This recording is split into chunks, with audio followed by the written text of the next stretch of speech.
ಇಲ್ಲಿಗಿದ್ದಾರೆ. ಹಾಗೆ ಪ್ರತಿಯೊಬ್ಬರು ಹಿರಿಯ ಸರೆಲ್ಲ ಬಂದಿದ್ದಾರೆ. ಎಲ್ರಿಗೂ ನಮಸ್ಕಾರ ಹೇಳ್ತಾ, ಈ ವಿಶ್ವ ನೋಡಿದೆಲ್ಲ ಸುಮ್ಮನೆ ಆಕ್ಚುಲಿ ಅದೆಲ್ಲ ಏನಿಲ್ಲ, ದಯವಿಟ್ಟು ಅದನ್ನು ತಗೋಬೇಡಿ ಸೀರಿಯಸ್ ಆಗಿ. ಈಗ ಸಿನಿಮಾ ಬಗ್ಗೆ ನಾವೆಲ್ಲ ಮಾತಾಡಿದೀವಿ, ಆದರೆ ಇವತ್ತು ಯಾವುದೇ ಅವಾರ್ಡ್ ಫಂಕ್ಷನ್ ನಾನು ಹೋಗಲ್ಲ, ಖಂಡಿತ ಹೋಗಲ್ಲ. ಯಾಕಂದ್ರೆ ಅವಾರ್ಡ್ ನನಗೆ ವ್ಯಾಲ್ಯೂ ಇಲ್ಲ. ಆದ್ರೆ ಯಾರು ಶೀಲ್ಡ್ ಕೊಡ್ತಾರೆ ಸಿನಿಮಾದಾದ್ರೆ ಎಲ್ಲಾದ್ರೂ ಸರಿ ಮೊದಲು ಹೋಗ್ತೀನಿ. ಏನಕ್ಕೆ ಅಂತಂದ್ರೆ ನಮ್ಮ ಮನೇಲಿ ಒಂದಷ್ಟು ಶೀಲ್ಡ್ಗಳಿತ್ತು ಮೊದಲು, ಈಗಲೂ ಇದೆ, ಇಲ್ಲ ಅಂತಲ್ಲ. ಯಾಕಂದ್ರೆ ಅದೆಲ್ಲ ನೋಡಿದಾಗ ಅದೊಂದು ಜರ್ನಿ ಕಾಣಿಸುತ್ತೆ. ಹಾಗೆ ಇವತ್ತೇನಕ್ಕೆ ಆನಂದಣ್ಣನ ನಾನು ತುಂಬಾ ನೆನೆಸ್ಕೊತೀನಿ, ತುಂಬಾ ಗೌರವಿಸ್ತೀನಿ. ಯಾಕಂದ್ರೆ ಆ ಮನೆಗೂ ನನಗೊಂದು ವಿನೋಭಾವ ಸಂಬಂಧ. ಇವತ್ತು ನನ್ನ ಹತ್ರ ಏನಾದ್ರು ಶೀಲ್ಡ್ಗಳಿದೆ ಅಂತಂದ್ರೆ ಅದು ಪ್ರಸನ್ನ ಥಿಯೇಟರ್ ಇಂದಾನೆ ಒಂದು 3 ಶೀಲ್ಡ್ ಕೊಡ್ತಾರೆ ನನಗೆ, ಇದು ಸೇರಿ. ಯಾಕಂದ್ರೆ ಅದೆಲ್ಲ ಹಂಗೆ ಇಟ್ಟಿರ್ತೀನಿ. ಆ ಶೀಲ್ಡ್ ಅಲ್ಲಿ ಏನಂತಲ್ಲ, ಬಟ್ ಆದ್ರೂ ಕೂಡ ಈಗ ನಮ್ಮ ತಂದೆ ಇಲ್ಲ, ಆದ್ರೆ ಈಗ ನಮ್ಮ ಅಕ್ಕನ ಮಕ್ಕಳಿಗಾಗ್ಲಿ ಇಲ್ಲ ನನ್ನ ಮಗನಿಗಾಗ್ಲಿ ಎಲ್ರಿಗೂ ನಾವು ತೋರ್ಸಕ್ ನೋಡ್ರೆ ತಾತ ಎಷ್ಟು ಮಾಡೋರು ಅಂತ ಹೇಳ್ಬಿಟ್ಟು. ಹಾಗೆ ಮುಂದೆ ನಾವಿದ್ದಾಗ ಅವ್ರಿಗೆ ತೋರ್ಸಕ್ ಒಂದು ಇದಿರುತ್ತೆ. ಯಾಕಂದ್ರೆ ಆ ಶೀಲ್ಡ್ ಎಷ್ಟು ವ್ಯಾಲ್ಯೂ ಇದೆ. ಅವಾರ್ಡ್ಗಳು ಗೊತ್ತಾಗಲ್ಲ ನಮ್ಗೆ, ಅವಾರ್ಡ್ಗಳಲ್ಲಿ ಏನು ಬರ್ದು ಇರಲ್ಲ. ಯಾಕಂದ್ರೆ ಹೆಸರು ಹಾಕಿದ್ದಾರೆ, ಯಾವ್ದೋ ಒಂದು ಬೇಡಾದ ಹೆಸರು.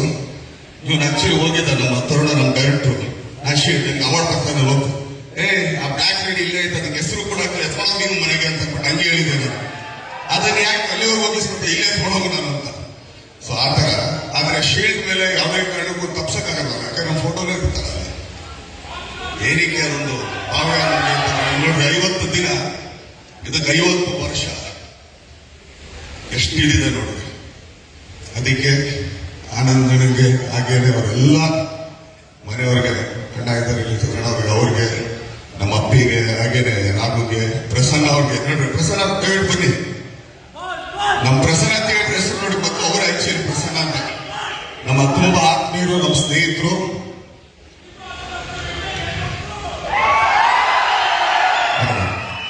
ಇವರೇ ಪ್ರಸನ್ನ ಅಂತ, ಅವ್ರದ್ದೇ ಥಿಯೇಟ್ರು. ಥಿಯೇಟರ್ಲಿ ನಮ್ಮ ಶೀಲ್ಡ್ ಕೊಟ್ಟು ಇಷ್ಟೆಲ್ಲ ನಮ್ಗೆ ಗೌರವ ಕೊಟ್ಟಿದ್ದಕ್ಕೆ ತುಂಬಾ ಥ್ಯಾಂಕ್ಸ್. ಇದೇ ರೀತಿ ಇನ್ನು 100 ವರ್ಷ ನಿಮ್ ಥಿಯೇಟರ್ ಆಗಲಿ. ಅವತ್ತು ಇರೋದು ಅಪ್ಪಿದ್ದಪ್ಪಿ ವೀಲ್ ಚೇರ್ ಮೇಲೆ ಇರ್ತೀವಿ, ಯಾವಾಗ ಒಟ್ಟಲ್ಲಿ ಇಲ್ಲೇ ಇರ್ತೀವಿ, ಇರ್ತೀವಿ. ಸೊ ತುಂಬಾ ಥ್ಯಾಂಕ್ ಯು ಪ್ರಸಾದ್ ಅವ್ರಿಗೆ. ಆದ್ರೆ ಸಿನಿಮಾ ಬಗ್ಗೆ ಹೇಳಲ್ಲ, ಆದ್ರೆ ಕೆಲವು ಪ್ರೆಸ್ ಮೀಟ್ಗಳು ಸಿಗ್ಲಿಲ್ಲ, ನಾವು ಮಾತಾಡಕ್ ಆಗ್ಲಿಲ್ಲ. ಆದ್ರೆ ಕೆಲವು ಕ್ಲಾರಿಫಿಕೇಶನ್ ಕೊಟ್ಬಿಡ್ತಾರೆ. ಅದಕ್ಕೆ ಈಗ ರಾಮಮೂರ್ತಿ ಸರ್ ಇಲ್ಲೇ ಇದ್ದಾರೆ.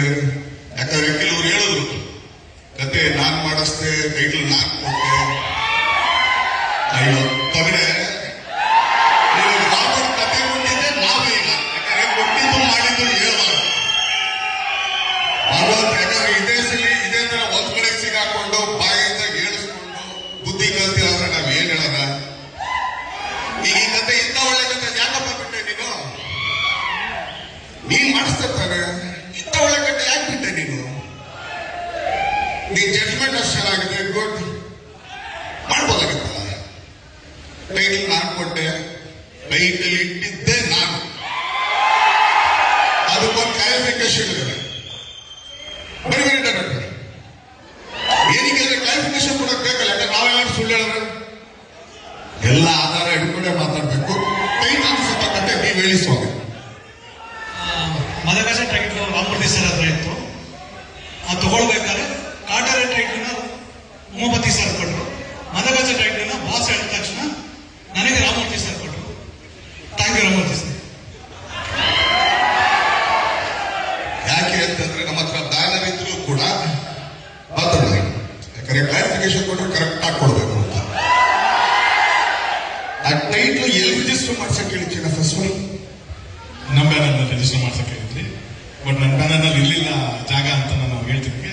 ಆಯ್ತು, ಅಲ್ಲೂ ನಮ್ಮ ಬ್ಯಾನರ್ ಇದ್ದಂಗಿದೆ, ರಿಜಿಸ್ಟರ್ ಮಾಡಿಸೋ ಅಂತ ಅಲ್ಲೇ ಹೇಳಿದ್ದು. ಟೈಟ್ಲ್ ಕೊಟ್ಟಿದ್ದೀವಿ. ಯಾಕಪ್ಪ ಬಂದು ನಮ್ ಕೈಲೇ ಯಾಕೆ ಮುಗಿಸ್ಬೇಕು? ಚೆನ್ನಾಗಿದೆ ಅಲ್ಲೇ ಇಟ್ಬಿಡು, ತಪ್ಪದು. ಸೊ ಆದ್ರೆ ಅದಷ್ಟೇ ನಾ ಕ್ಲಾರಿಫಿಕೇಶನ್, ಯಾಕಂದ್ರೆ ನಿಮಗೆ ಗೊತ್ತಾಗ್ಲಿ ಅಂತ ಅಷ್ಟೇ. ಏನೇನಿಲ್ಲ, ಇವತ್ತು ಇಲ್ಲಿ ನಿಂತು ಇದೊಂದು ಜರ್ನಿ, ನಾನೊಬ್ಬನ ಜರ್ನಿ ಅಲ್ಲ. ಪ್ರತಿಯೊಬ್ಬರು ಇಲ್ಲಿ ಬಂದಿರೋದು ಅಷ್ಟು ಜನ. ಥಿಯೇಟರ್ ಇಲ್ಲ ಅಂತಂದ್ರೆ ನಾವಿಲ್ಲ. ಏನಕ್ಕೆ ಸಿಂಗಲ್ ಥಿಯೇಟರ್ ಇದೆ ನಾವು ನಿಂತ್ಕೊಳ್ಳೋಕೆ. ಇದೇ ಮಲ್ಟಿಪ್ಲೆಕ್ಸ್ ಮಾಡಕ್ಕಾಗತ್ತ? ಅವ್ರಿಗೆ ಯಾರಿಗೂ ಕೇರು ಇಲ್ಲ ನಮ್ಮ ಬಗ್ಗೆ. ಸಿಂಗಲ್ ಥಿಯೇಟರ್ ಇದ್ರೆ ಮಾತ್ರ ಒಬ್ಬ ನಿರ್ಮಾಪಕ ಬದುಕಕ್ ಸಾಧ್ಯ. ಇದು ಹೇಳ್ತೀನಿ ಕೇಳಿಸ್ಕೊಳ್ರಿ. ಯಾಕಂದ್ರೆ ಇಲ್ಲಿ ಬರೋ ಶೇರು ನಮ್ಗೆ ಅವ್ರು ಕೊಡಲ್ಲ. ಆಕ್ಚುಲಿ ಅಡ್ಡಪ್ಪ ಒಳ್ಳೆ ಇದು ಮಾಡಿದ್ರು, ಇಲ್ಲ ಅಂತಲ್ಲ. ಬಟ್ ಅಲ್ಲಿಯ ವೇರಿಯೇಷನ್ ಬೇರೆ, ಇಲ್ಲಿ ವೇರಿಯೇಷನ್ ಬೇರೆ. ಇಲ್ಲಿ ಪ್ರತಿ ಒಂದು ಟಿಕೆಟ್ ದುಡ್ಡು ಕೂಡ ನಿರ್ಮಾಪಕರ ಹತ್ರನೇ ಹೋಗೋದು. ಅಲ್ಲಿ ಯಾವ್ದಂತ ಶೇರ್ ಇಲ್ಲ, ಇನ್ನೊಂದಿಲ್ಲ. ಅವ್ರು ಬಾಡಿಗೆ ಕಟ್ಟಿದ್ರೆ ಮಿಕ್ಕಿದಷ್ಟು ನಿರ್ಮಾಪಕರು. ಸೊ ಆದ್ರಿಂದ ದಯಮಾಡಿ ನೀವು ಈಗ ಹೇಳಿದ್ರಿ ವರ್ಷಕ್ಕೆ 2 ಅಂತ, ಖಂಡಿತ ಅಕ್ಟೋಬರ್ ಥಿಯೇಟರ್ ಖಾಲಿ ಇಟ್ಕೊಳ್ಳಿ. ಖಂಡಿತ ಅಕ್ಟೋಬರ್. ಯಾಕಂದ್ರೆ ನಿನ್ನೆ ಕೂಡ ಪ್ರಕಾಶ್ ಹೇಳಿದೆ, ಅಕ್ಟೋಬರ್ 7 ಚಿನ್ನ ಅಕ್ಟೋಬರ್ ಬಂದೇ ಬರ್ತೀವಿ. ತಮ್ಮ ಕಟ್ಟಾರು ದುಡ್ಡು ಕೊಡೋಣ, ಒಟ್ಟಲ್ಲಿ ಅಕ್ಟೋಬರ್ ಬಂದೇ ಬರ್ತೀವಿ ಅಂತೇಳಿ. ಖಂಡಿತ ಅಕ್ಟೋಬರ್ ಹೇಳ, ದಯವಿಟ್ಟು ಥಿಯೇಟರ್ ಕೂಡ ಹೇಳ. ಏನಕ್ಕೆ ಅಂತಂದ್ರೆ ಈ ಥಿಯೇಟರ್ಗೆ ಇನ್ನೊಂದು ಟಿಕೆಟ್ ರೀ, ಇದೇ ಅದೃಶ ಮಾಡ್ತಾ ಇದ್ವಿ ನಾವು. ನಮ್ಗಲ್ಲಿ ಕೆಜಿ ರೋಡ್ ಒಂದು ಥಿಯೇಟರ್ ಸಿಗ್ಲಿಲ್ಲ. ನಾನು ಆನಂದ ಹೇಳ್ತೇನೆ, ಯಾಕಂದ್ರೆ ಇಲ್ಲಿ ಒಂದು ಅಧಿಕಾರ ಇದೆ. ಒಂದ್ಸಲಿ ಕಿತ್ಕೊಂಡು ಹೋಗ್ತೀನಿ, ನಿಜ. ಗಲಾಟೆ ಮಾಡಿ ಮನೆ ಹತ್ರ ಹೋಗಿ ಹಾವು ಎಗ್ರಾಡಿ ಪಾಪ ಅಪ್ಪಿಗೆ ಮತ್ತೆ ನಮ್ಮ ರಾಘವಂತೂ ಎಷ್ಟೆಲ್ಲ ಮಾತಾಡಿದ್ರು ಫೋಟೋ ನನಗೆ ಗೊತ್ತದು. ಸೊ ಇಷ್ಟೆಲ್ಲ ಆದ್ರೂ ಕೂಡ ಆಯ್ತಪ್ಪ ಕೊಟ್ಬಿಟ್ರೆ ಥಿಯೇಟರ್ ಲೆವೆಲ್ ಅವರು ಆಗಿದ್ದಾರೆ, ಇಲ್ಲ ಅಂತಲ್ಲ. ಸೊ ಅದರಿಂದ ಯಾವಾಗ ನಿಮ್ಗೆ ಕೆಜಿ ರೋಡ್ ಅಲ್ಲಿ ಸಿಗ್ಲಿಲ್ಲ ಮೇನ್ ಥಿಯೇಟರ್, ನಾವು ಅಂಬರೀಷ್ ಅವರ ಸಿನಿಮಾನ ಇದೇ ಮೇನ್ ಥಿಯೇಟರ್ ಮಾಡಿದ್ವಿ ಕನ್ನಡ. ಸೊ ಆದ್ರಿಂದ ಈ ಥಿಯೇಟರ್ಗೆ ತುಂಬಾ ವ್ಯಾಲ್ಯೂ ಇದೆ. ಸೊ ನೀವೆಲ್ಲ ಇದೇ ತರ ಥಿಯೇಟರ್ಗೆ ಬನ್ನಿ, ನಮ್ಮನ್ನ ಹರಿಸಿ ಬೆಳೆಸಿ. ಸಣ್ಣ ಸಣ್ಣ ಕಲಾವಿದರು ನೀವು ಆಕ್ಚುಲಿ ಆಗೋಕ್ಕಿಂತ ಬೆಳ್ಕೊತೀವಿ. ಸೊ ಇದೇ ರೀತಿ ಹಣ ಪ್ರತಿಯೊಂದು ಸಿನಿಮಾನು ಎಲ್ಲಾರ್ದು ಕರ್ಸಿ 50 ದಿನ ಮಾಡೋರು ಕರ್ಸಿ ಅಂತ ನಾವು ಶೀಲ್ಡ್ ಕೊಟ್ರೆ ಖಂಡಿತ ಸಾಯೋವರೆಗೂ ಮನೇಲಿ ಇಟ್ಕೋತೀವಿ. ಯಾಕಂದ್ರೆ ಆ ಶೀಲ್ಡ್ಗೆ ಎಷ್ಟು ವ್ಯಾಲ್ಯೂ ಇದೆ ಅಂತ. ಥ್ಯಾಂಕ್ ಯು ಎಲ್ರಿಗೂ ಇಷ್ಟೊಂದು ಮಾತಾಡೋದಕ್ಕೆ. ಎಲ್ಲ ನನ್ನ ಸೀನಿಯರ್ಸ್ ಇಲ್ಲ, ಎಲ್ರಿಗೂ ತುಂಬಾ ತುಂಬಾ ತುಂಬಾ ಧನ್ಯವಾದಗಳು ಹೇಳ್ತೀನಿ. Thank you. ಈ ಸಿಹಿ ಸಂಭ್ರಮದಲ್ಲಿ ಒಂದು ಸಿಹಿ ವಿತರಣೆ ಆಗ್ಬೇಕಲ್ವಾ, ಕೇಕ್ ಕಟಿಂಗ್ ಆಗ್ಬೇಕಲ್ವಾ. ದಯವಿಟ್ಟು ವೇದಿಕೆ ಮೇಲೆ ಕೇಕ್ನ ತರಿಸಬೇಕು ಅಂತ ರಿಕ್ವೆಸ್ಟ್ ಮಾಡ್ಕೊತಾ ಇದ್ದೀನಿ. ದರ್ಶನ್ ಸರ್ ಅವರ